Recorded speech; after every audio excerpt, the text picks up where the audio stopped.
So dear all, welcome to this Cooperative Urban Futures first episode developed by Utropian and the European Urban Knowledge Network. We're very happy to be with you. I'm Daniela Patti and my co-moderator here is Lily. Hi Lily.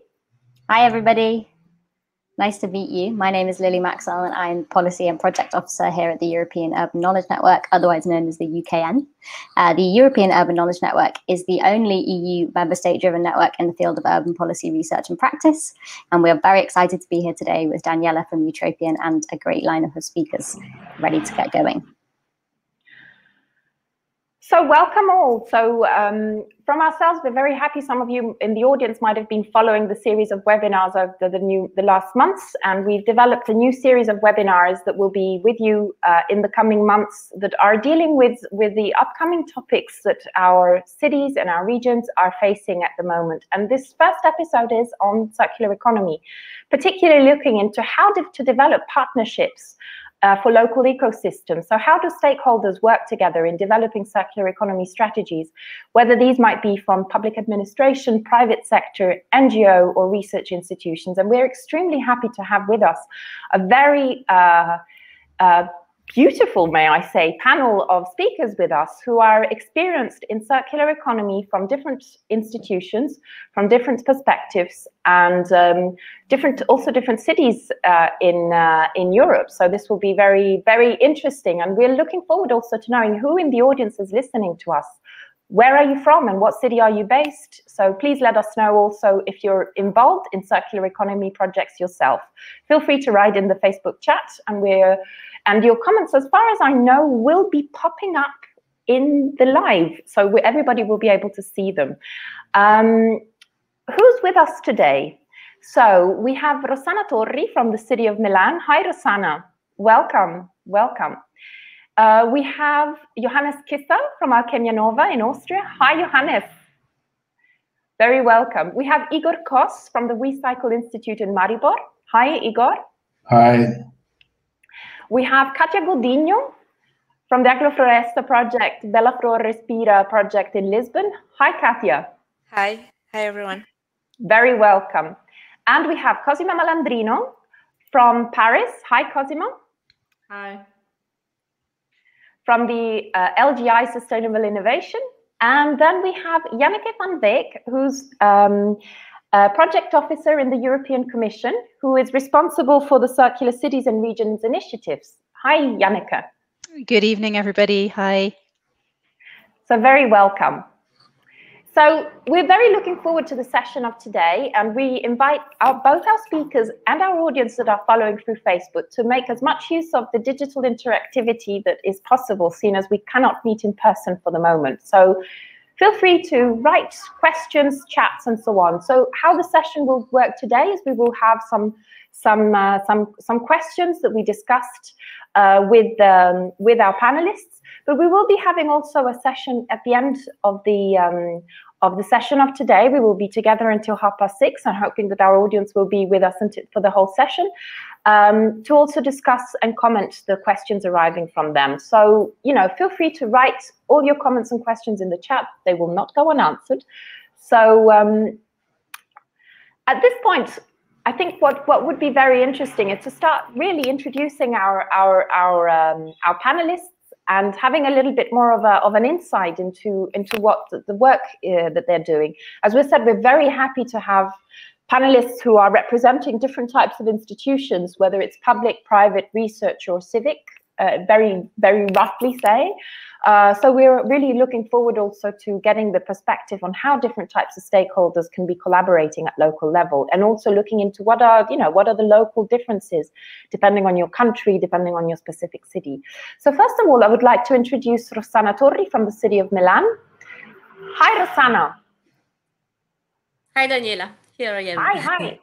So what we were wondering is, you're the project manager of the Reflow project in the city of Milan, amongst the many activities that you're running, and the city of Milan is investing into developing new circular economy strategies at local level, especially related, for example, a lot also on the food policy. So what we're wondering is, you're developing different types of pilots at local level. And can you tell us a little bit about how is it to work together with the different types of stakeholders? Who are the stakeholders you're involving, and how does the cooperation work in circular economy projects in your experience? Yeah, thank you, Daniela. Happy to be here. And if I can, just want to sketch a little bit about Reflow project, which is an Horizon 2020 project, and is about co-creating circular and regenerative resource flows in cities. And we are about 30 partners, so a very huge partnership with countries from all Europe. And we have 6 pilots. And so with Milan are working Amsterdam, Paris, Berlin, Cluj-Napoca, Vejle, and each of the cities focus on one specific material flows. So, for example, Amsterdam is working on textile, wood, and Paris is working on wood coming from the big exposition in Paris. Then there is water, energy, plastic, and we are working on agri-food.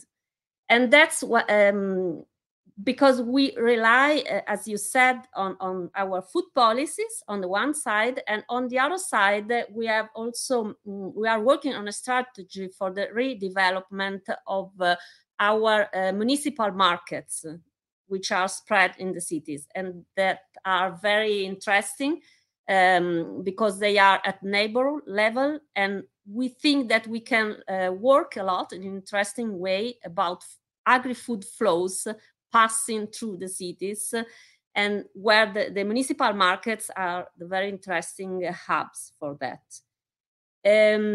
Starting from this view, we are involving a very diverse typology of stakeholders.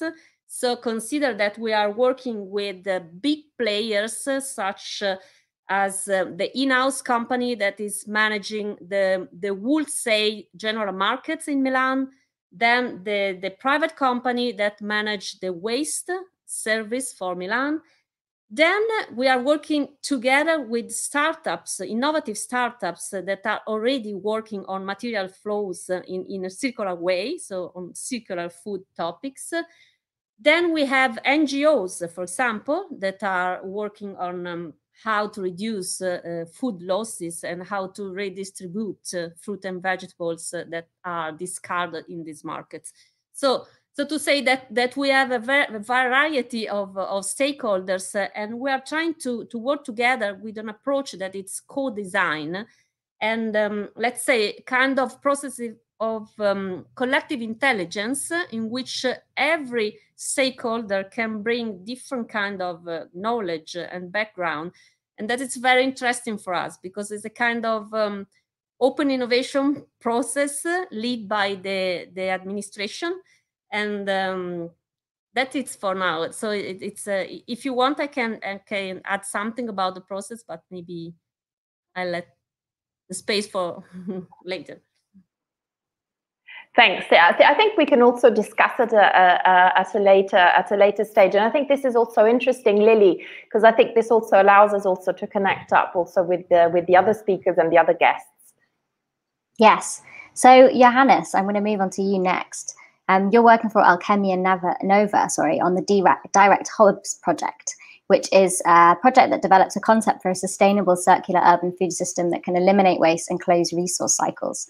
We were wondering, can you tell us a bit more about what these hubs are and what they're doing and their innovative potential? Hello and welcome from my side. Hi.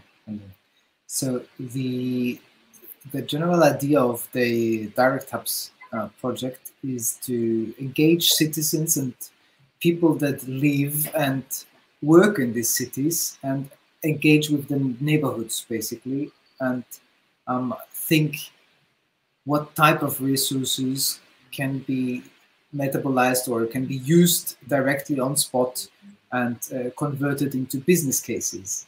So it is all about so-called waste, if you want, or we prefer to use secondary resources, to call them secondary resources, how to make access to these and how to find also infrastructures to convert them. we basically work with 3 principles, which is like nature inspired, it's participatory, and it's circular. So yeah, in this project, we try to develop a methodology to find these entrepreneurs, social entrepreneurs, to find the people, the citizens, to work on these projects, to co-develop several of these types of projects that they want to work on. You imagine there can be glass in the city, there can be paper, there can be all sorts of stuff. And for this specific topic, now we have chosen food to work with, or water and nutrients, which is very closely connected to food production.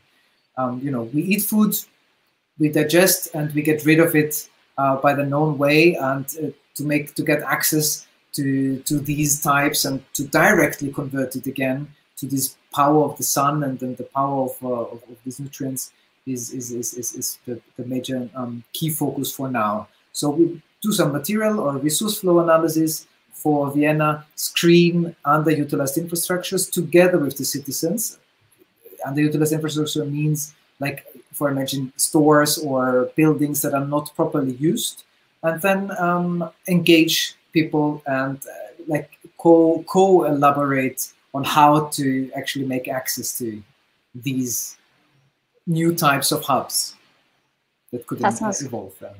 Sounds fascinating. And I think there's also a lot of crossover here with the work being done in Maribor and the Y-Cycle project with these new business models and involving kind of native creatives, so to speak. Daniela, I'll let you take over for to question. Yeah, so hi, Igor, welcome from Maribor.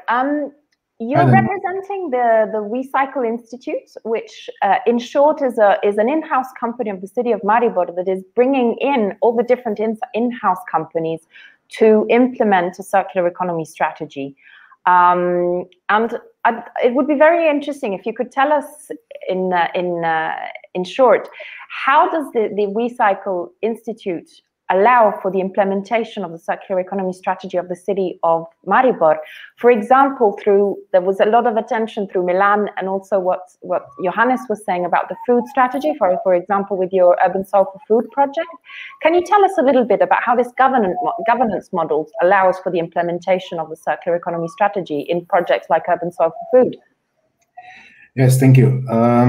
In our case, we started development of the circular economy through involvement of utility companies. So we started from the public sector view, and the institute is direct consequence of these 5 companies coming together and establishing the new entity to kind of bring everybody at the same table. So what we at the beginning we looked at the material streams that were already mentioned that are on the daily basis produced in the city, and we are looking for solution how to use those material streams for the needs of the city. So in the Urban Soul for Food project, we kind of tapped into 2 material streams. One is the bio-waste and the second one is soil from the construction works in the city, and we combined those 2 through the technological process to produce fertile soil that is now used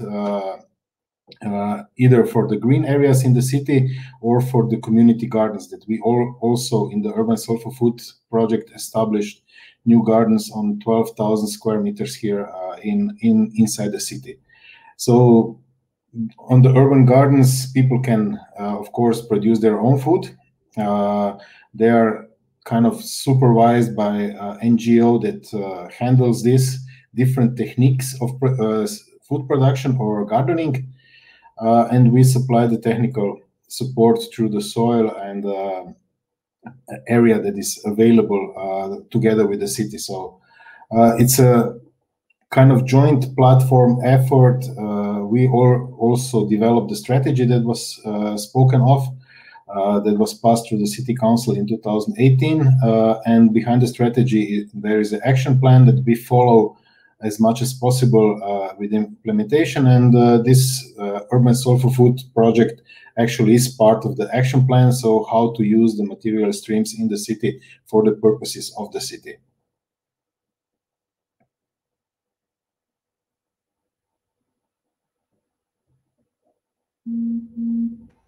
Thank you, Igor. And actually, that's really what you're talking about with the circular kind of community gardens and projects is really related to something that Katia Godinho in Portugal is working on. Katia, you're working on the Agrofloresta project in Lisbon in the Bela Flor neighborhood, which was developed with the local community to create community gardens where people can learn to produce food and create circular economy cycles. Can you tell us a little bit more about this project and about the local partnerships that were sort of evolved through it? Yeah, thank you for the invitation. This project is more about raising awareness for people to understand that the food that we produce is produced very far away from where we consume it. So it's very important to make this distance shorter. We want to create an emotional link with the food, so people eat more real food and not so processed food, and that make the process more circular. And to do it, we try to implement in the middle of the city to use the small plots that the city already have, but they are kind of abandoned. They are not useful for anything. They are just there, especially the slopey parts. And we say, if nobody wants this part, okay, we want this part. So we will plant some food here, and we teach people how to plant, especially with a more regenerative technique.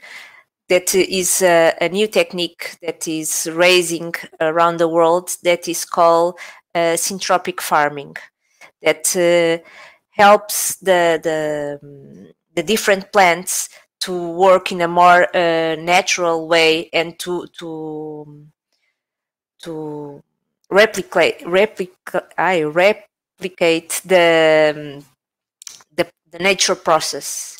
So we really want to show people how nature works, and that we don't have bad plants or good plants. We need to know what is the ecological functions of each one and use it at our favor, and try to produce as much as food as we can where people live. And if people have this emotional connection, they will have better habits, and they will have a much more awareness for circular economy, for food and for plastic and other materials and other streams. So something so simple as some cilantros or something that we can raise in our home. If you go to the supermarket, will come a bunch of it that maybe you don't use it all before they get rot, and also have some plastic around. So it's very important that people, just simple things like that, they can change their habits. And if you could do this connection is even better. And we start to do it in a social neighborhood. So we try to involve the community that sometimes don't have this old connection, but they are not so connected today, and sometimes they feel they don't belong to where they are, and they don't have the same opportunities. So we want to capacitate these people so they can use these techniques and say, I know something that the other people don't know so well, so I can use my skills to do it. So we want to empower people with this process as well. Thanks a lot, Katia. That's an interesting. We're touring around Europe in the different cities and having a better understanding also what are the differences and what is happening in the different projects. A lot of these projects were related to food, and there is probably an engagement. And I think this is also something we can discuss together from a broader public in understanding, for example, circular economy when it comes to food. But actually, circular economy is absolutely not limited to food cycles, but on the contrary, we have to make sure that if we want the circular economy to become a new economic circular model, it also accesses different types of flows. Just as Rosanna at the very beginning was explaining that in the Reflow projects, they're experimenting in pilots with different flows, exactly from textile to plastics. And this brings me on to Cosima. Hi, Cosima. We're flying over to Paris at this point. Hi. So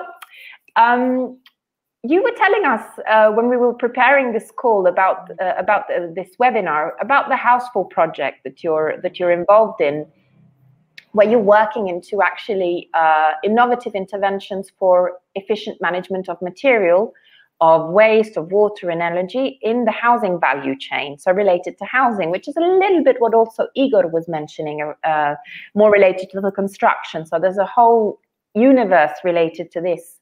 Can you tell us a little bit about what scenarios have you been developing within the Houseful project? Of course, thank you for the invitation. And so, what's very interesting about Houseful, as you very well said in the introduction, Daniela, is that it really does tackle different sectors. You know, as you said, waste, water, energy, and materials, and it takes the housing sector as, let's say, the testing ground. It does so, and that, let's say, the other aspect, the other layer of interest of the project is that it does so by testing solutions in social housing buildings in different parts of Europe, and especially in the, let's say, in the outskirts of Barcelona in Spain, and both in Vienna and in the southeast of Austria. So there's these two elements that I find very interesting, like both the circular economy, so looking at the entire value chain throughout different sectors, and the fact that we're talking about a social housing buildings, and so socioeconomic contexts that are different in each city. So the project develops different solutions. They test these solutions in 4 buildings. Right now, we're going through a lab testing, and then these solutions are going to be applied to the real scenarios through retrofitting. And so, what are these solutions? I'm going to give a brief overview of what's going on. It's very complex teams and very complex technological solutions. So bear with me. So let's say there's the materials sector. So what the project is trying to do is going to share data about the materials that are used in the buildings under study, and what is their impact on the environmental both in a digital format to the stakeholders across the building's value chain, and it's gonna do so thanks to the material passports and building information modeling methodology. Then, as far as materials is concerned, there's also going to be a search of a sourcing of local building materials that's going to lead into a circular materials database that allows local actors to understand what are the materials that are available around them, so that they can use more sustainable materials instead of using the traditional ones. As far as the water sector is concerned, there's 2 different solutions, and they're both actually tested by Alchimia Nova, probably by a different member of your team, Johannes. It's the solution consists in using nature-based solutions, so wetlands, plants that filter water, so that gray water and black water can be filtered and reused in the same building. They can be reused for for gardening. They can also be reused for toilet flushing, for instance. Then there's solutions that tackle the waste stream. So these solutions, they use both black water and when I talk about black water, I mean, I don't know if I have to go into detail, but it's the water that comes out of toilets. They couple that waste with the bio waste, with the organic waste that we produce at home, They use an anaerobic digestion process. It means that they use bacteria to digest this waste without oxygen, and like that they produce biogas. So that biogas, so the project also develops a technology that allows to store that biogas, clean it so that it reaches the standard that can either go back, feed into the grid, or can be used directly for cooking in the same building, or for heating the building. Then finally, there's solutions related to energy efficiency. So these are more, let's say, traditional solutions of retrofitting using efficient facades and roofs, so that the energy is kept inside of the building. So I gave a brief overview. I'm sorry if it was overly technical or if it was hard to understand, but yeah, I can talk a little bit about what are the implications of these technologies later on. Thanks, Cosima. And now I'm going to ask a few questions to Janneke van Veen. And Janneke is sort of the odd one out in our lineup because she's working for the European Commission, the DG Research and Innovation. And this webinar is maybe becoming inadvertently a pitching competition because Jannes is currently setting up the Circular Regions and Cities Initiative and setting up a special dedicated office which will help cities in their circular transition. So, Janneke, sort of in relation to what we've already heard, but how can you tell us a little bit more about the sort of tools and programs that the Commission's putting forward to support cities on the ground in their circular transition going forward? Thank you, Lilian. Thank you for having me. Well, you know, there is a lot going on. The European Commission, as you probably all are aware of, really acknowledges the crucial role of cities and regions in the transition to a circular economy.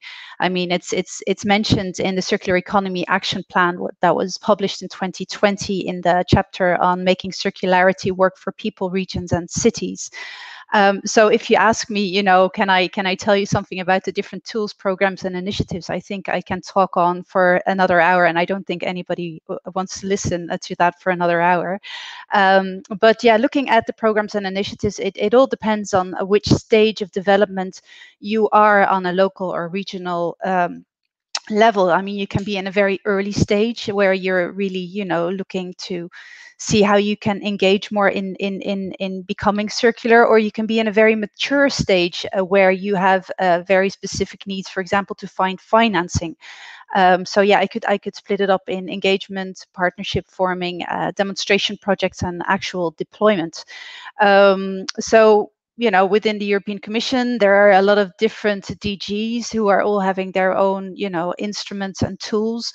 For example, DG Environment has started the Green City Accord, which is a movement of European mayors that commit to make cities cleaner and healthier. And by signing an accord, they commit to address certain areas such as circular economy. You have DG Regio, who have the European Urban Initiative, and they want to strengthen integrated and participatory approaches to sustainable urban development. I mean, you can find this all in the Circular Economy Action Plan if you're interested. You also have, for example, DG Grow, that supports cities in using cutting-edge technologies to lead the intelligent, green, and socially responsible recovery, basically creating new jobs and strengthening citizen participation and well-being. So I am not as practical as all the speakers before me, but you know, there are a lot of programs that really want to reach out to cities and regions who are doing like great on the ground work, which is so necessary. And yeah, listening to what I've just heard, and also, you know, my introduction by Lily, yeah, I am coordinating at this moment the Circular Cities and Regions Initiative, which is also mentioned in the Circular Economy Action Plan of 2020. And this initiative is part of Horizon Europe, which is Europe's research framework program. And this initiative aims at implementing circular solutions at local and regional scale, and helps to deliver on the European Green Deal. And instead of really focusing on technologies or individual companies or products, our aim is to focus on systems and on value chains. So we really want to, broaden the scope.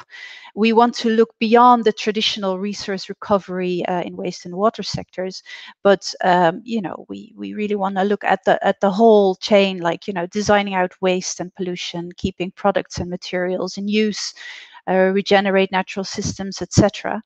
And we want to look at consortia of regional authorities, industries, NGOs, citizens, etc. And we really want to, give financial and technical support to demonstration projects. So projects that are already quite mature, but we also want to reach out to cities and regions who are starting to look at how can we make this transformation so that they can find all the necessary information and help. So yeah, that was in a nutshell of what the European Commission is doing. So thanks a lot, Janneke. I think this shows how diverse our panelists are, but I think it's very interesting also to have this first round closing with Janneke, because this is really what is interesting, is the fact that all the pilots and all the different stakeholders working in the ground then need also to have a sort of platform support that is putting in a as much as possible a cohesive strategy also at European level. So I think it's very interesting that, just as they said, not all of them, but many of our guests today are involved somehow in European projects. So this is also an opportunity to understand a little bit better how all these different projects and different segments fit into an overall strategy. So thanks a lot. I know I would also like to thank all our guests, because I know it's really difficult to tell in a couple of minutes all the work that you're doing all day, every week, and with a lot of passion and commitment. So we really appreciate this. So to give also a bit of variety to our guests and from the audience. And in fact, coming back to our audience, feel free to send us comments also on what was said by our guests. If you would like to have further information or you would like to address questions, because we will have now a second round of comments and impressions from our guests, but then we're opening the floor to questions from the audience. So start preparing yourself, send them in, because we're all really looking forward to knowing more about what is being said, because we had also some comments from some of the people that are following us. This is the beautiful added value of the digital, that we're having people following us from Romania, from Oslo, from Vienna. So we're also looking forward. We know there's more people also following, so feel free to just say hello to our guests and let us know where you're following from.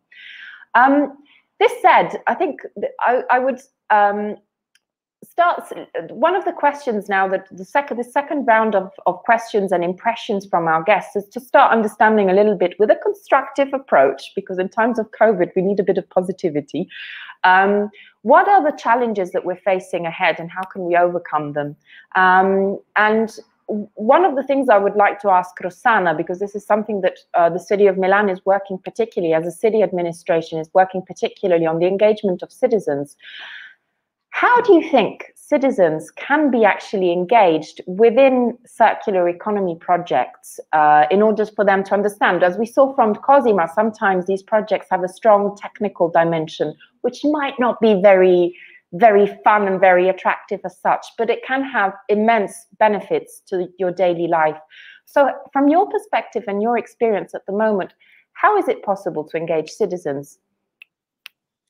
Yes, Daniela, I would like to start with a kind of concrete example to give you an idea about how we are exploring also the issue of citizen engagement. And I will start to tell you something about one of our project scenarios within Reflow, which is called Milano Prima Seconda. Is connected to the idea that to explore how some unwanted materials or waste can be recycled and inject back into the economy as secondary raw materials. That is something that other colleagues are told about in the previous speech. And we are working on that in particular, starting from a kind of digital platform open source, which is a kind of technological infrastructure that we have in common with the other pilot cities working in Reflow.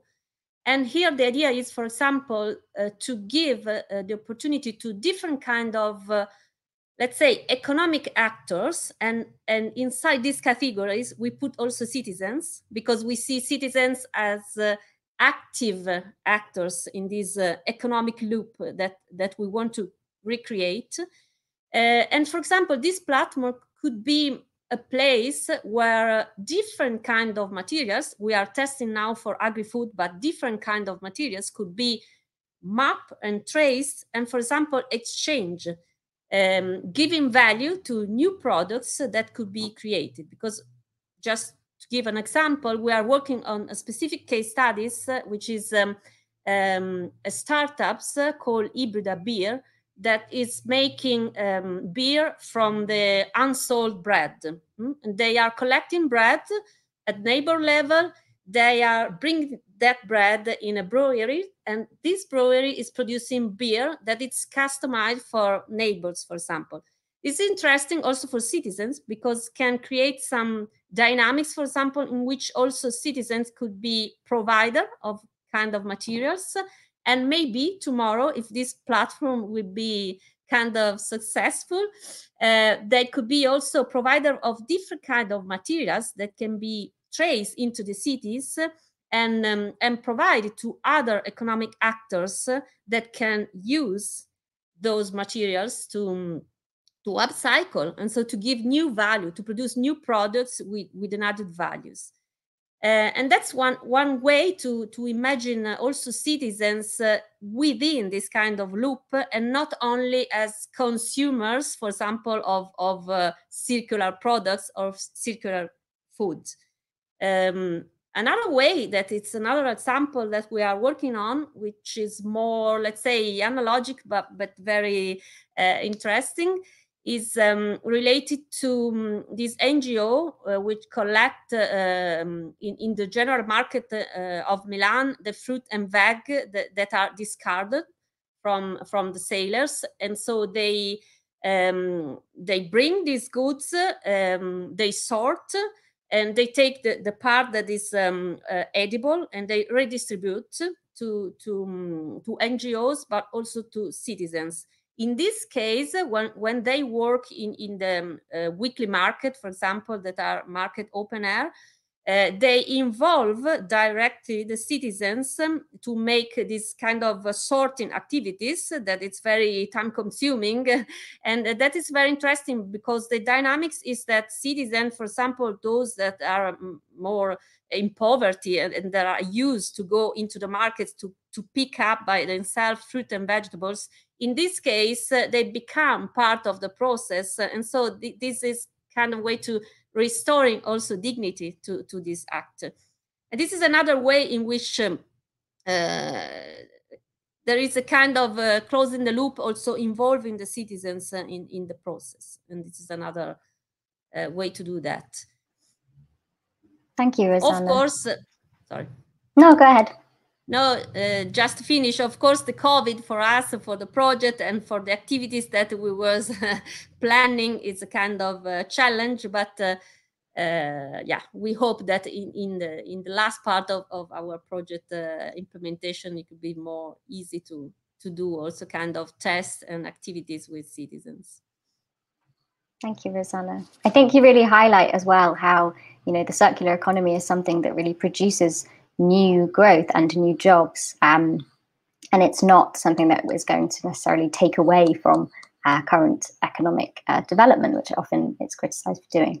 And so I think you also talked about how kind of local people are being made into or made into entrepreneurs, for example, via circular economy approaches. Johannes, you're also working on this with the Direct Hubs project. Can you tell us about any kind of barriers that you've had to overcome with this project, and how you've managed to involve different kinds of local stakeholders in entrepreneurship around the circular economy?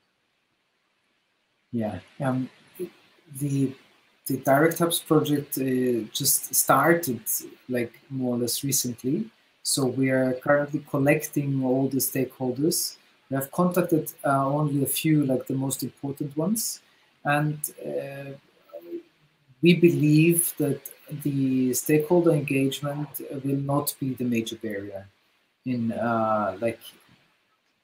I think we will find like-minded people and people that want to strengthen their social muscles and want to go out and then do something and really engage. Especially now during Corona times, for at the neighborhood level, it would be is something very suitable, I believe as well. But other than that, we have changed many barriers in all these circular economy projects that we're working on, which is now we just want to extrapolate the methodology that we, for example, developed for the Houseful project and see how others would like to take them on. For the Houseful project, for example, we wanted to engage with neighbors, which was quite successful. And they were all super interested in wanting information and joined our workshops and things. And we also worked with refugees in upcycling workshops, and they were super happy to be able to see how old furniture can be turned into something new. And they're all great disseminators going across wherever they go next and see how this goes. But now, for example, if we want to collect just compost or like organic waste from at neighborhood level, it is officially not allowed. You become waste manager, and you would need to go through all the bureaucracy that is needed. Just if you collect 2 kilograms of compost, so it is something. Now it's just internally we bring because we digest a lot, and we bring it. The co-workers bring it with them, but even like next door, we are not allowed to tap into that, not yet. They need a big series of documentation. Also, when we do a circular building project, what the Houseful is all about, and we search for secondary building materials, it is a very tiring process. I mean, it is very easy, let's say, if you want to do it privately without anybody else knowing about it, then you can just buy the bricks and do the secondary and do it. But if you want to do it officially and get the permit and get the stamps, the architects is like the first barrier. There are very, very few architects that think about this concept. They all design their dream building with the zero energy, blah, blah, what is very common already, thick styrofoam insulation panels. That's the standard. You cannot get better than that. And in the end, then everything needs to change several times because you cannot find these materials in the secondary market. I mean, styrofoam is anyway a no-go, but then you know the poles that you find, the wood part, the whatever, the crushed concrete, everything is like different once you are on the site, and then it is very difficult to work like live with the new materials and new changing deviations all the time from thickness of these, not being able to calculate U values properly, and there is like a whole series of things that need to change that these can really be enabled despite the stock and this digitalization that would help a lot even for just planning a building. There's a lot of legal things, many more, but I think these are the two most interesting ones for now.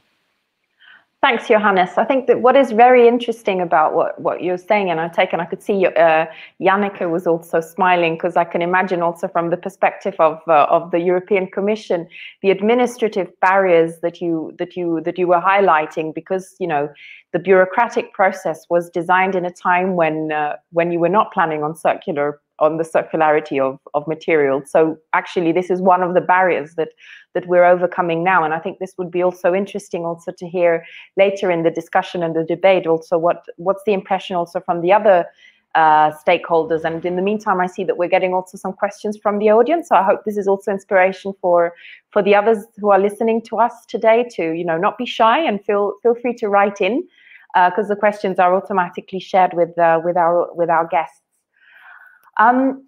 This also brings us also to start a little bit about, what is the role of the administration, on the one hand, definitely to try to overcome some of the administrative barriers that Johannes was just mentioning, but also to facilitate processes on the longer term. I connect up also to what we were saying before, because Janneke was explaining how the European Commission obviously has a strategy, is allocating funds to support piloting and innovative solutions, and many of the projects of today are supported in some way from the European Commission to implement innovations. But I think it's also very interesting that not all of them are. So I think it's also interesting that some of the other projects are more autonomous. So I think the long-term sustainability would be maybe possibly not as much an issue for them, or maybe yes. I'm curious to know their impression, because one of the things that happens in general with European projects, but when we're talking about the transition of an economic model, this is obviously goes in contradiction, is European projects have a limited amount of time. Usually it's approximately 3 years with an allocated budget and a set clear of activities that are being implemented. Then the project is over. And how do we ensure that there is long-term impact after the end of the formal end of the project, so that the initiative continues on the long terms? And we believe that the involvement and the engagement of the stakeholders is an opportunity, because maybe in a circular economy opportunity, the stakeholders will be committed to the initiatives at local level, not only because of ethical and passion towards environmental issues, but also because possibly they see also an economic advantage in implemented project at local level. And this is what I would like to ask Igor, because we know one another through the Urban Soul for Food project, and which is coming to an end. And I'd like to understand a little bit more from you. How do you imagine that some of the activities, or how does the city of Maribor and the partnership in the project enable the long-term sustainability of the activities that you developed also after the end of the project? And how do you think that some of the barriers of the end of the funding of the subsidies of the activities can be overcome through very specific actions? Yes, well, this is a challenge that is common to, I think, all of European projects. We thought about it before we started. So when we were applying for the UEA program, we already kind of envisioned how things will be afterwards. So, for example, this technical assembly that produces the fertile soil will be used by the waste management company that is also in maintenance of the green areas in the city. So, but also based on that, we will try to develop the business model for the whole material stream of the bio-waste. So this is not something that we will stop, but we will try to upgrade it for the whole material streams, because we are now using kind of between 3 to 5% of the material stream for these pilots. And if everything proves to be like we know already it will be, then this is the case for the upgrade to the bigger equipment to kind of maintain the whole circle all the time that is produced in the city. On the other hand, we developed also an application that connects consumers and producers of the food here locally, that was already kind of taken notice and used by other municipalities in Slovenia. So this is, from that point of view, already a business case somehow. A lot of local farmers use this COVID period to kind of go digital with their possibilities of supply. So this tool was really good accepted, and some of the municipalities around Maribor actually recommended to their citizens, either on the producer or the consumer side, to use it to connect directly, and it will further develop. So we just go from the web page now into the mobile app, so it will be available, I hope, in 2 months' time, also as a mobile app. On the other hand, from the governance point of view and for continuous activities, we are fortunate enough to be part of the project that is led by a municipality of Milano. In the DEAR program, it's called Food Wave, where we are raising awareness of the youth in the city about the local food production, local food consumption, seasonal consumption, and food waste. So we are trying also to build on the experience of the previous projects when we apply to the new ones. So that theme of the food, for example, continues through the food wave project. The business case from the Urban Soil for Food will continue to build for the waste management company, and through that we are trying to ensure that everything goes as much as possible into day-to-day activities. So the companies that are involved will grow, and of course the gardens will stay.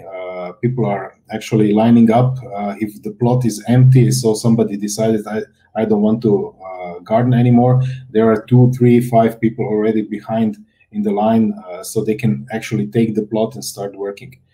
And what we are hoping is that municipality will also use some other plots that are available in the city and are usable for this kind of activities to create new public gardens that more people can actually grow their food. When we were preparing the project, we were able to choose the site out of 5 possible locations. So we decided on this one because it has the best possibilities in our view how we can implement the project, but that means also that 4 of the sites were left untouched, and they are as it stands right now still untouched, and they can be used. So municipality has now the numbers, so they know exactly how much it costs to prepare the plot for this kind of activities. It's not too much money regarding the city budget, so it's doable, and they have additional areas where they can do it. Especially we are focusing on the areas where is high density of the people living together, so they don't have their own possibilities of gardens. Maybe they can do it on the balconies, but that's not enough, you know, to kind of really do it. So this is something that we are looking forward to kind of promote and build on the results of the project. Thanks, Igor. I think it's interesting as well to have that possibility to upscale and develop the project as you go forward into making it something bigger and maybe more systemic at the city level. And Katja, your project is sort of similar. You were saying that you look out for the odd plot here and there and you go where you can. From your perspective, I was wondering how you see the kind of upscaling and development of this project as a community project, and in relation to that, what is its potential in terms of pursuing social cohesion in the long term?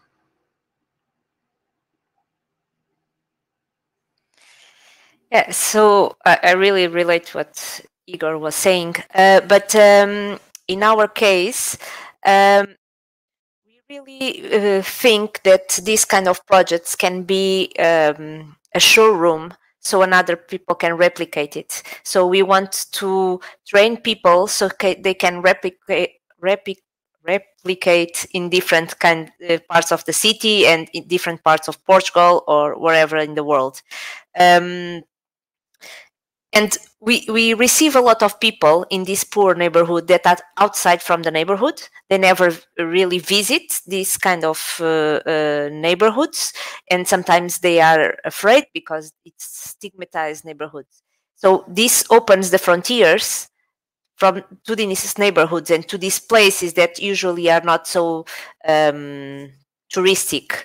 So it's nice to have these frontiers to be more smooth, and people that lives there drink from the experiences of the people that come from outside. So you have exchanging knowledge between people from the neighborhood and people from outside, and they become more cohesive. And also because all these projects you make, if you connect people. If you connect people, regular people that just live there, normal citizens, but also different institutions, we need to do partnerships and we need to feed all of this so everything can run. And when people have strong connections between them, even if they are from institutions or they are normal citizens, circular economy happens in a natural way, in an organic way, because people swap things between themselves. They don't need a big system around it. They just change, you know, the clothes with the kids. They give food from to each other, and there is a lot of things happening in a very organic way. So we need to strengthen this community and neighborhood connections, and that's what we try to do at the same time. It's more about this. Thanks a lot. Thanks a lot, Katja. I think it's interesting that as we're looking into what are the barriers and what are the challenges that circular economy projects face, I think a lot of issues, from the social dimension to the civic engagement to the technical issues to the administrative issues, are coming up. And so for Cosima, I have a really easy question at this point. Actually, Cosima, can you tell us a little bit about, from your perspective, we're talking about all these different pilots, and many of the barriers and many of the challenges were mentioned. Do you think there are some other challenges that are maybe missing, for example, from the perspective maybe of enterprises, or from your perspective in the pilots that you've been developing in the Houseful projects? What other barriers have you come across? Yeah, so question. I mean, I've actually found very interesting all the intervention before me, and I recognize myself and Houseful project in all the challenges that were mentioned previously. So I would say that from let's say an enterprise point of view, and in general in the whole value chain, the Houseful project is especially interesting because the housing value chain includes many different professions. So I think Johannes mentioned it before. You know, we're talking about designers, we're talking about architects, we're also talking about construction companies that have to deal with the waste at the end of a demolition phase. So, you know, there's all these different actors that have to get together and have to work towards a circular transition. And you can very well imagine that how hard it is for all these actors to come together and actually work towards switching to circular practices. So I would say, John has mentioned it earlier, regulations and administrative barriers are, you know, one of the main challenges for these actors, because it means that, you know, using different materials, using secondary raw materials that have been you know, salvaged from other buildings or salvaged from other sources, it's often not considered safe. It doesn't have a quality stamp from the government or from the local authority. You know, just very practically, you cannot use it in a building, in retrofitting a building or constructing a new one. So there's really a lag in between what the innovations are trying to do and what the actual regulatory framework is, you know, tells you to do. This is also the case not only for materials, but it's also the case, you know, for waste management and water reuse. Water reuse policies are also problematic in the sense that often, in the case of Austria, the partners from the projects were telling us that if you want to reuse the water from they're producing, you have to ask for a special permit. So you know it entails a set of administrative barriers. In Spain, the regulatory framework it's still kind of lagging behind, so you know it's hard to actually introduce these innovations to the market. So these are, let's say, these are the barriers that the actors, the partners, the companies that are part of Houseful are facing. I would also say that there's if you want to be very straightforward, there's a huge economic and cost barrier in the sense that these innovations often cost a lot of money. And so, you can very well develop a technology that, treats your waste, treats your water, produces biogas, but then, who's going to bear the cost of financing that innovation, or financing that capital investment, especially when we're talking about, just as a reminder, we're talking about in Houseful, we're talking about social housing projects. So there's a whole other layer of let's say, challenges, because social housing policies have been, struggling especially in Southern European countries. It's not the case in Austria, but it's in the case in Spain. There's less and less of budget dedicated to these projects. So, when you're trying to develop a social housing project, maybe putting a technology that reuses water and transforms wastewater into biogas is not the priority. So in this case, subsidies, the state, some types of programs need to come in to cover that cost. And I found actually very interesting that what Rossana was saying on the collaboration of actors at the city level, because I think one of the key drivers for Houseful is what we found is that in order to surpass this barrier of investment of cost structure, the fact that actors collaborate at the city level, they each use resources and waste produced by each of them and turn them into resources. That could be a solution to overcome this. Maybe I can end by also saying that there's another barrier is the fact that for some of these enterprises, of these innovations, they put into a market something that has never been done before.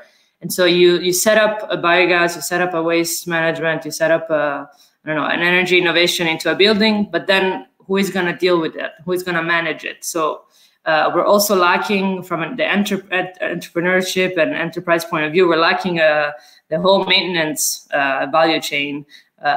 So in a building, like, who is going to take care of that innovation that you financed through a European project in 5 years? If there's no company, just very practically, there's no company maintaining a biogas pilot, or a waste management technology at the building level. There's no skills at the local level. So this technology can be the best that you developed. It can be very efficient. It can be very super environmentally friendly. But then if no one knows how to deal with it, no one knows how to manage it in the long term, it becomes an issue. Sorry, I'm starting to ramble, but I'll stop here. No, that was great. Thanks, Cosima. I think it's really interesting because, as Danny also highlighted, a lot of you are kind of bringing up these issues that come into play when you're trying to bring about new systems in an old anachronistic system that's not catered towards actually what you're doing, both from a legal perspective and a practical kind of market side perspective. And Janneke, I'm going to turn to you now. I know you're not solely responsible for the EU's frameworks on the circular economy, but I was wondering what you thought about how cities and regions can best take advantage of initiatives like the Circular Regions and Cities Initiative, and especially in light of those regions and cities that maybe are not so far along their circular journey or don't fit into a traditional idea of what the kind of circular innovation is from a high-tech perspective. We've had a question from an audience member who's saying, we're talking about very innovative cities at the forefront of circular innovation, Giovanni Pagano, but what about towns and maybe more rural areas that might still have many circular processes in place, but don't necessarily have kind of the modernization of new circular flows, shall we say. So I'm wondering how the kind of diversity of Europe's cities, how can they take advantage of the Commission's tools and programs like the one you're working on? Right, thank you.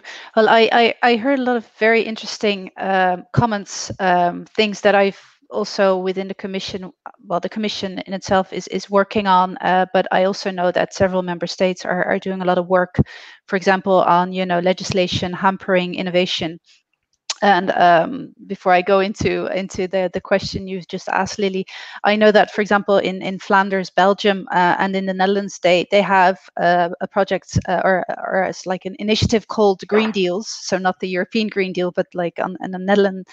In the Netherlands and Flanders, called Green Deals, where different stakeholders sit together to kind of discuss legislation that is hampering innovation. And often, because different parties are sitting together, they actually see, okay, it's not as such legislation, but it's really like, how do you interpret legislation, and how can we, for example, interpret it or ease legislation in such a way that the innovations are happening or possible. But I saw there was somebody from Amsterdam who maybe could say a little bit more about that. Now, in relation to the initiative that I am working on, there are going to be three streams in which both cities and regions can benefit. One is really, and again, you know, we're on the verge of setting up the whole initiative, so I hope this summer we'll be up and running. And the initiative will be run by a coordination and support office. We love to use the jargon. I'm sorry, Daniela. Yeah, so this office really is going to select 10 pilot projects that are quite far advanced in their circular solutions, and we then want to basically help them, making sure that, you know, the issues that they're facing, that they get the correct help they need to make sure that it's going to be a success, that it's going to be deployed, that it's not just going to, you know, remain a project that will end as soon as the money is run out, but that it's actually going to be a success and that it can be upmarketed.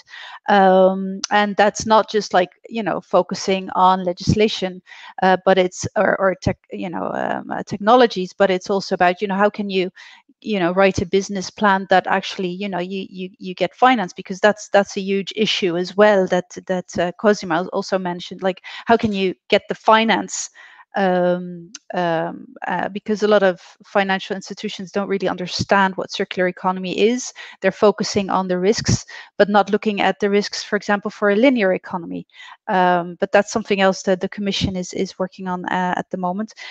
So basically, the CCRI will be, you know, working with 10 pilot projects, looking at different issues that they're encountering, and there's going to be a very extensive website. There are going to be webinars, there are going to be conferences, trying to really get the knowledge that we are gathering there, and, you know, looking at all the problems, but also the opportunities and the drivers that these pilot projects find, that we can actually, you know, share this knowledge with everybody out there that wants to move towards a circular economy. Also, these cities and regions that are, you know, beginning to move towards this shift. And an additional comment to that is, often it's not so much, you know, that you put the money into it, or, you know, it's really often that you need one or two people who are really like the drivers behind this project. I mean, I've seen that time and time again. Like, you need a group of people who are really committed and who really want to go for it, and also the political engagement, local politicians, or, you know, that engage to make that change. Anyway, I'm rambling as well. I'm sorry. What I also really want to focus your attention on is that next week, the Horizon Europe will publish its work program. So if you're interested in, you know, submitting a proposal, really keep a close eye, because next week the work program will be submitted, and there will be 3 projects that will really deal with what you guys are working on, which is really, you know, making circular economy happen on cities and a regions initiative.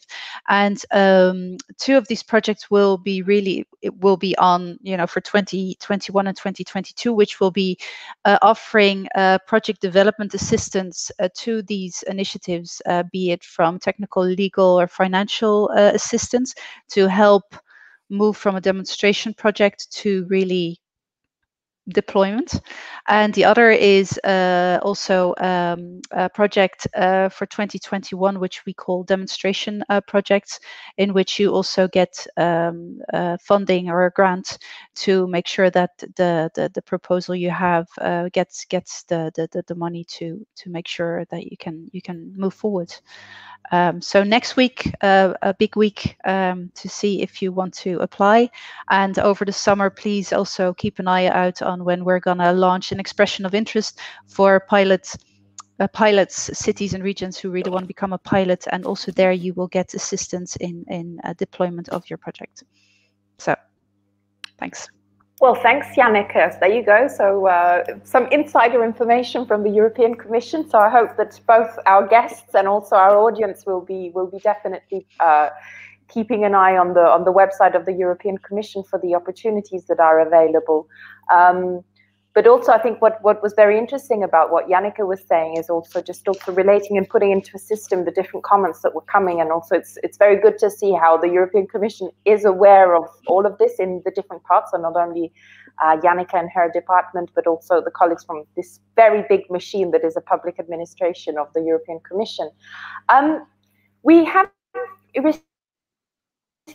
some very interesting questions from the audience. Before we going into that, I think there are also some comments between our guests. So feel free also to comment to one another. I believe Rossana had something she wanted to share. Just one. Then I saw a very nice question for me, but just a comment to react also to talking about barriers, because I would be curious to hear from my colleagues, the other participants, because we are facing another big barriers, which is connected to data.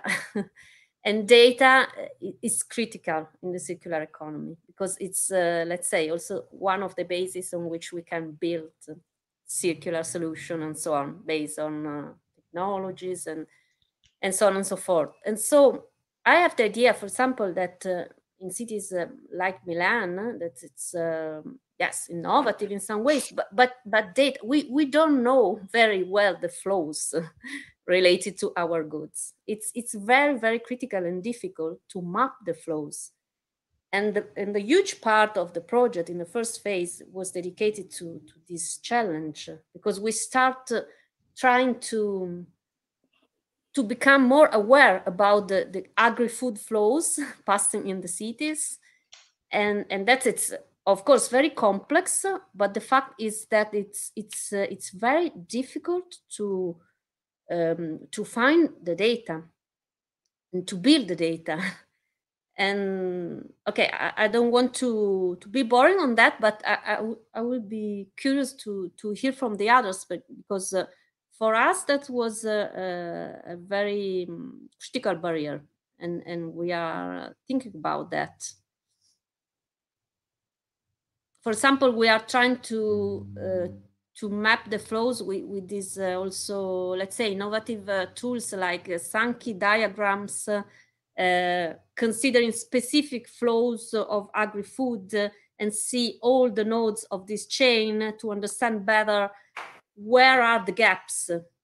But sometimes you need very, very granular data about that, and you miss. And that's a problem, and maybe it's also related to the culture of data that we have or that we don't have. And no, was just a consideration, reacting also about the theme of barrier. Thanks, Rossana. So open mic, who would like to comment on that? We have actually we try to develop this resource flow analysis for Vienna now.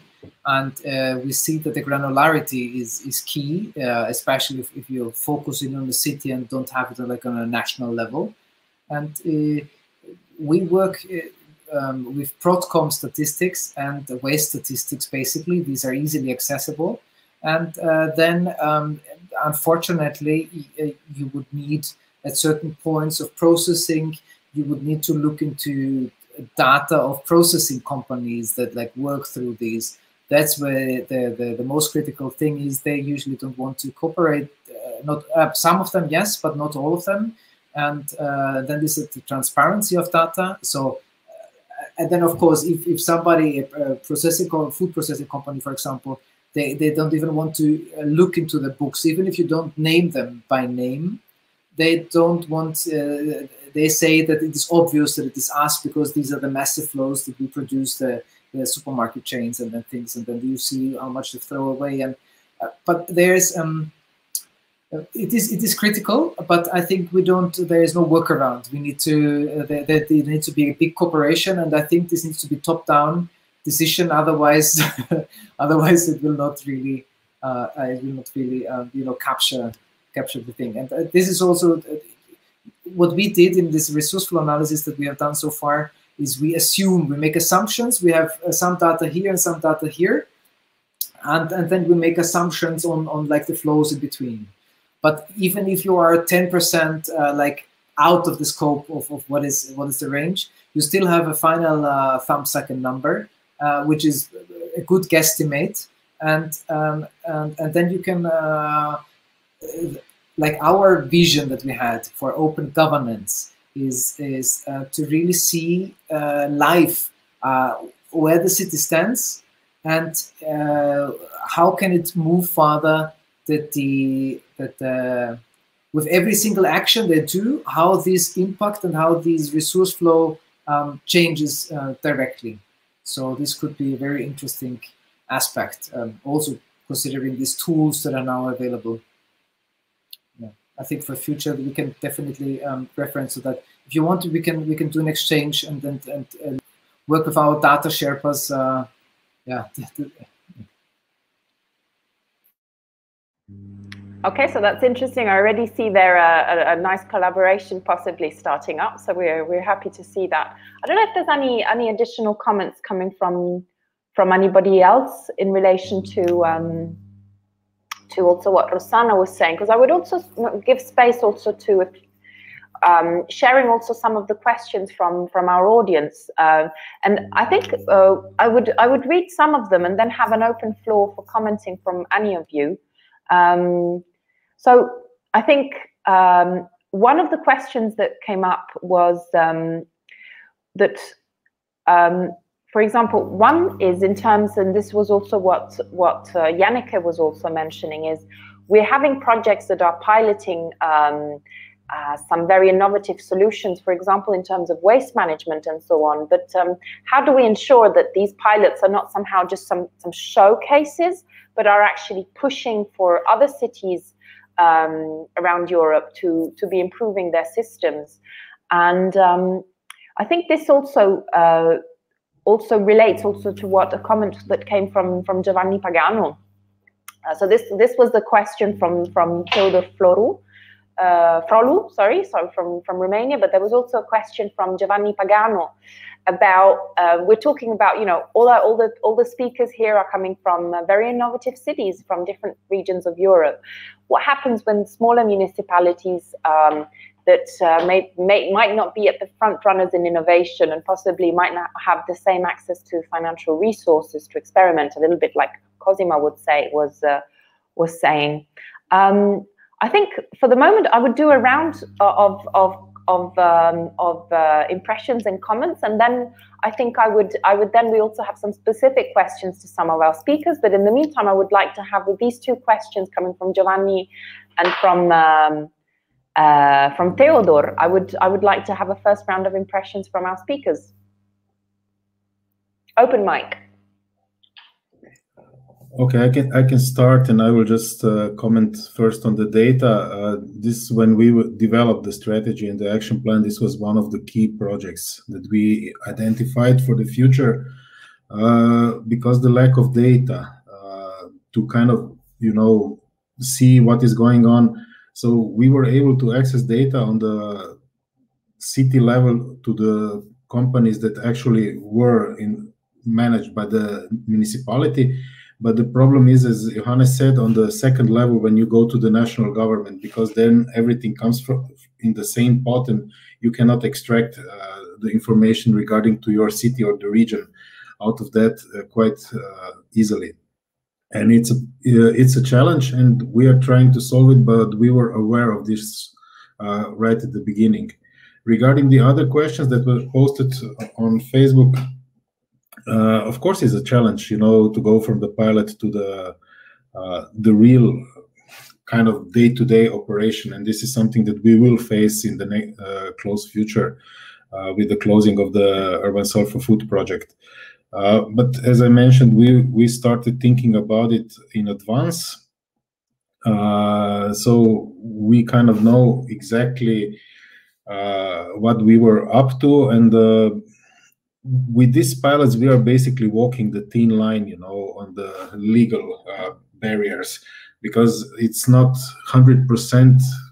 We call it the gray area, you know, when we are trying to mix something that is basically not foreseen in the legal framework that could be done, and we are trying also to kind of find these areas where we can legally do that with all the permissions. For example, we are doing another project here, demonstration in Horizon 2020 with the construction waste. We are building a building, and to get a permit for building with this kind of materials, as what it was mentioned already, it's not so easy as it looks. It's a simple building, it's a one-story building, but still, because you are using used materials and you are transforming them into new materials, it's a kind of complicated, you know. We are lucky enough to have National Institute for Materials certifying these new materials, so-called, and they are guaranteeing that this is then legal material again. But we had to go through all this process of certification to be able to do something as simple as one-story building. And there was a question about, can you show it, please, for the garden? So I do one round and then I'm off. Yes, we are guaranteeing the long term, as long as the plot people who are using plots are fulfilling the basic engagement. So they are actually working on the plot. They are not causing any trouble to other plots or stealing goods from other plots. They will be able to keep the plots operational for the duration of project. They will not pay anything afterwards. They will pay a small amount just to cover the basic cost for the water, which is separately collected. But with the gardening, you sometimes need also fresh water, which is available on the plot. We have several other areas in the city that are already in the long term. Let's say my parents have their garden in one of those plots for 15 years, and there is not a problem. So as long as the occupants are doing what they contractually said they will do, they will stay on the plots. So this is the policy here, and we will not change this policy, hopefully. And this is from my side for all questions. Thanks, Igor. Are there any additional comments or questions from the others in the panel? May I maybe go to a question coming from yes. Levent? Yeah, because it's very nice. I give the opportunity to me to. The question is, how do traditional food markets need to be redesigned to better accommodate circular food flows? It's only an organizational challenge, or also a spatial and physical design question. It's very nice because it's difficult to start from the space, because you have to imagine, for example, this place in Milano are very old and traditional, but sometimes also with problem of decays. And as you can imagine, is an asset that it's owned and managed by the municipality. But the municipality start a kind of strategies also to innovate the governance of these places, and so asking to operators to aggregate in consortia that can manage the wool markets. And so in the new tender that we are publishing, we are asking also to propose a kind of innovative and circular perspective to this consortium that are interesting to manage the markets. But again, I'm convinced that there is also an interesting dimension related to the space and the characteristics of the space. But when you can't start from that, because you have to adapt, for example, the experiment and the circular solution to spaces that are old and with decay. You can work, for example, as we are doing on let's say kind of a technological solution that are not isolated from the space, but can, for example, allow to make some check-in and check-out processes of the goods, that it's closely related to the challenging of data. For example, try to make more efficient the management of the flows that are passing through these markets. At the same time, these markets in the strategies of Milan would become more and more some hybrid places. So we expect that those places could be in the future places where you can buy food, but also do other kind of activities, again, involving different kind of stakeholders that, for example, need spaces inside the markets to make activities on awareness about circularity and foods and so on. So the idea is that, right, we can't maybe at the moment directly go on the spatial dimension to redesign and replan, but that dimension is very important and can have a dialogue with the technological solution and the more virtual solution that we are trying to test and to prototype.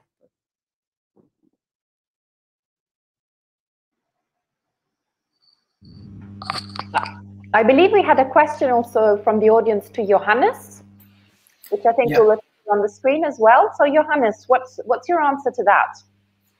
Yeah, these special circular zones. Of course, this is one approach that I really like. Dedicating an area where people can feel free to do and try whatever they want on circular economy. This would be a great opportunity, and if a city dares to do something like that, it is already a big leap forwards. That's in addition with this Dutch Green Deal proposition, which I actually recommend for many years now. But of course, it is like the brains of Central Europe or even Southern Europe are not so far like the Netherlands or so, where they have this mentality already for many years. It is difficult. There could be other tools as well, like front runners, giving front runners the chance to increase the impact, and this could also tap into one of the other questions, that giving them the possibilities.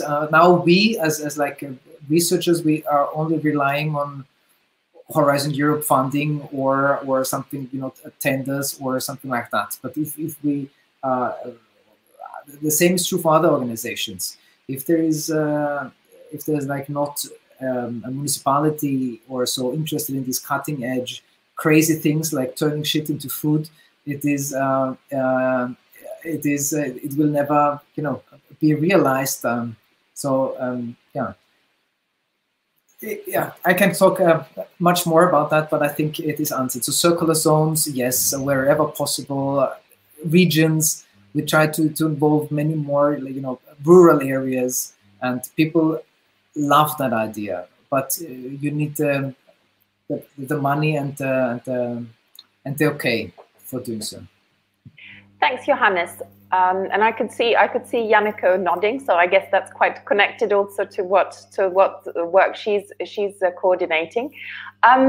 I would like to ask, we're running towards the closing. It's the last couple of minutes, but I would like to ask Katja, Cosima, and Yannico for some last remarks and comments. So Katja, I believe you had some challenges you wanted to share.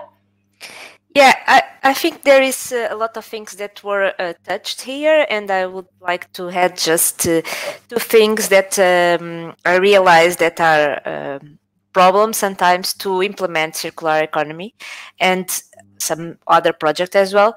One is the continuity of the project. Sometimes, as you said, the projects take like 3 years, and when we are like ready and we already know more or less how we do it, we try to implement these innovative projects, but then we don't have time to really to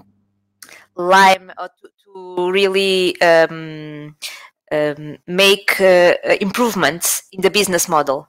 So we lack of this time, and I think it's something that we don't usually have, and is more or less easy to solve, is to have financing to give continuity to these projects. Don't make new projects all over again all the time, but also to pick the better projects and give some financing to improve them and to make them a really good example during the time.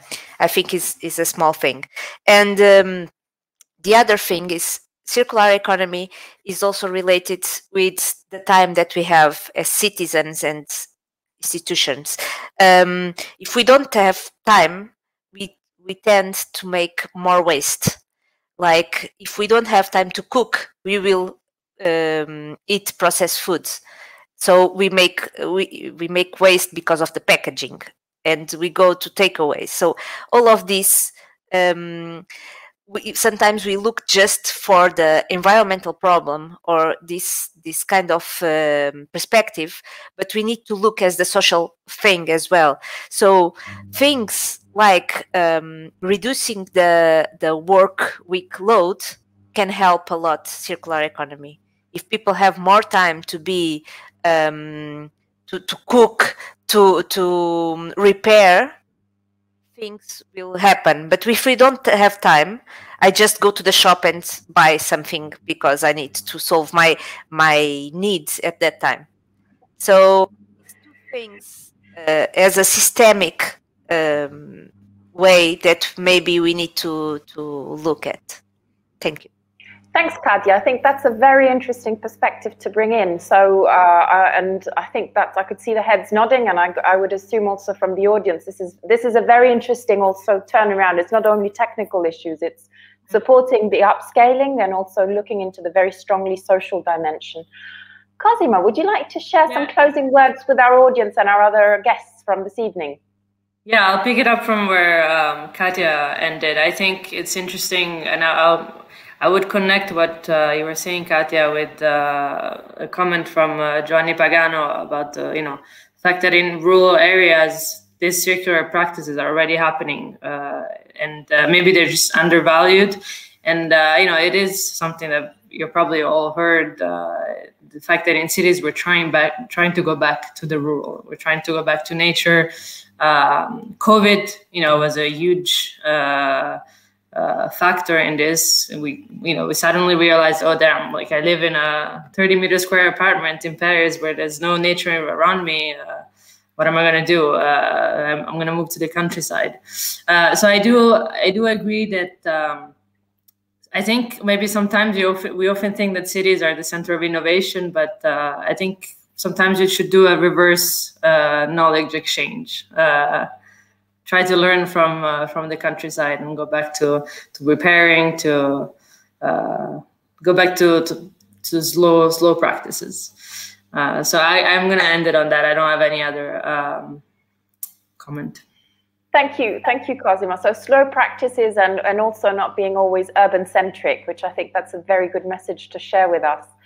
Janneke, I believe that there was some interesting input coming also from you, and I think it was very interesting for our panelists and our guests to have also the insights from you and the work of the Commission. Would you like to share some closing words from your side? Well, I think I already gave all the information I wanted to share, and again, I also want to thank the other panelists because. Well, it was very interesting to hear what everybody around Europe is doing. And I again want to stress, keep an eye out on Horizon Europe, the work program that will come out. And I also really hope that maybe some of you who are listening or some of the people on the panel will try and submit an expression of interest to become one of the pilot projects in the CCRI scheme. So thank you. Very well. So for everybody, please keep an eye on the Horizon Europe. And for the expression of interest, Janneke, where should people look at? Well, what I will be doing is I'll be reaching out to you as well, and we will be reaching out to all kinds of networks to spread the message. and now one of my kids is walking in. And it's fair enough because it's closing time, so they're absolutely right. It's the right time. We will be promoting extensively as soon as the expression of interest is ready. Yeah. So okay, thanks for that. Your kids are very welcome to join in and say hello. Yeah, they're very hungry. they made a present. Yeah. And they made an absolute for the circular point. Economy. No. Exactly. But they absolutely made a point because this is the end of our session today. So we would like to give a very big thank you to all our panelists, to our audience. I would like, from my side, to thank all the Eutropian and the EUKN partner colleagues, because they have made it possible to organize the session of today. And last but not least, I would like to thank my co-moderator, Lily. It was a lot of fun to organize and moderate this together. But this is not the last. This is only the first of a series of episodes, and we will meet next month, early June. Stay tuned for further information, talking about placemaking. Lily, would you like to share a couple of words about that? Yes, thanks, Danny. I'd also like to reiterate that it's been great to collaborate with all of you. Thank you for attending today. And like Danny said, this is only the first of a whole series of webinars that we're doing. We will be having a second Cooperative Urban Futures episode on June 1st.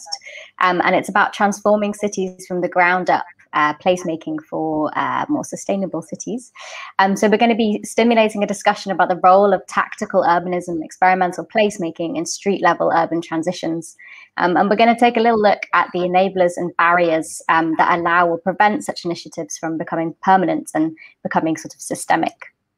And of course, we'll have some reflection on the impact of the pandemic, because that's been a pretty big deal over the last year. So keep an eye out for some more information about that coming your way soon, and make sure to sign up. Thank you all. It was a fantastic session, a lot of food for thought, and we'll stay in contact very soon. Have a fantastic dinner and stay safe. Bye.